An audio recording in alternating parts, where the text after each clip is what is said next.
Why is Iran in revolt right now? 1. Economic crisis as the trigger. The current wave of protests is largely driven by severe economic hardship, very high inflation, a weakening currency, the rial, rising prices for food, fuel, and housing, high unemployment, especially among young people. For many Iranians, daily life has become unaffordable. What often starts as economic protests quickly turns political. 2. Protests turn against the entire system. Although many demonstrations begin over prices or jobs, they often evolve into broader opposition to the Islamic Republic itself. Protesters criticize the government and religious leadership. Some openly call for regime change. There is deep frustration that voting and reform no longer seem to work. Many people feel the system is unresponsive and corrupt, benefiting elites while ordinary citizens suffer. 3. Harsh repression by the state. The Iranian government responds forcefully. Internet and mobile networks are shut down. Protesters are arrested, beaten, or killed. Security forces and the Revolutionary Guard play a major role. Protesters are sometimes accused of being enemies of God, a very serious charge. This repression often fuels more anger rather than stopping unrest. The historical background, why this keeps happening. The 1979 Islamic Revolution. In 1979, Iran shifted from a monarchy under the Shah to an Islamic Republic led by religious clerics. Religious leaders gained ultimate authority. Institutions like the Supreme Leader and Guardian Council can override elections.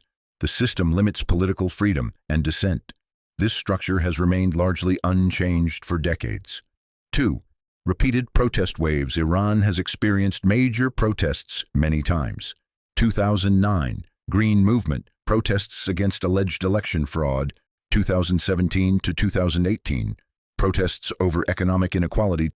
2019, fuel price protests, violently suppressed.